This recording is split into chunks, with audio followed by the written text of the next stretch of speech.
lang po sa inyo dito sa ginagawang Central Market. Finishing na po sila. Ayan. May mukha na. Yung mga hollow block na lalagay na sa ibabaw.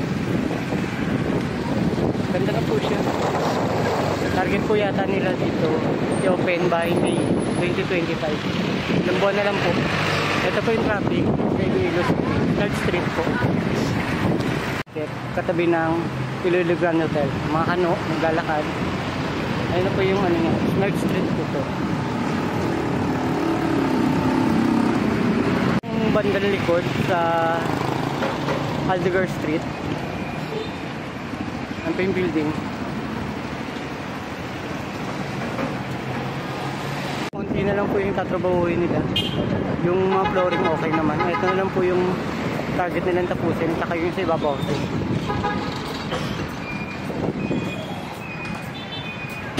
Ito po ginagawa rin niya po yan. Same day sa building. 1931. Ayun.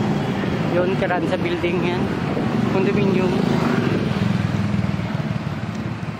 One of the tallest building in Iloilo City, downtown.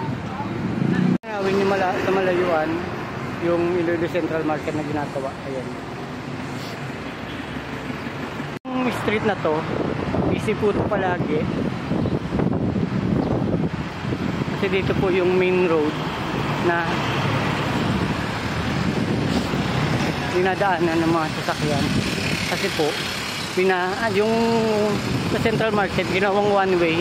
Yung mga market stall nandoon sa kalsada, kaya ito one way na yan papunta dito. Ay, hindi po kaya one way, doon lang po yung one way sa likod sa may University of Iloilo.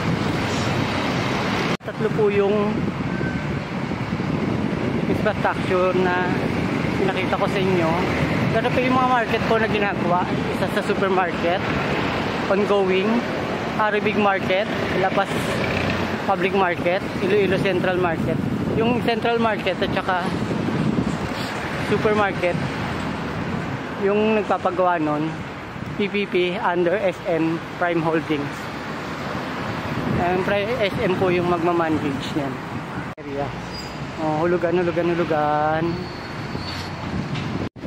As you can see, dito mayroon pa mga wiring na nakalalawit kasi hindi pa po dito nahuhukayan. Ewan ko po kung kailan nila huhukayan to.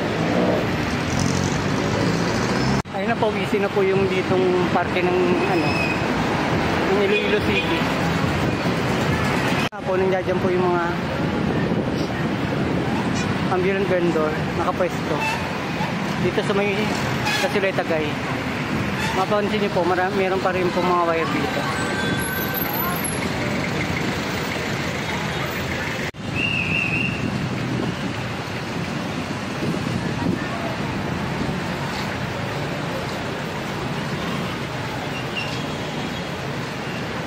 Doon yung mahukay-ukay na sapatos. Puntahan po natin.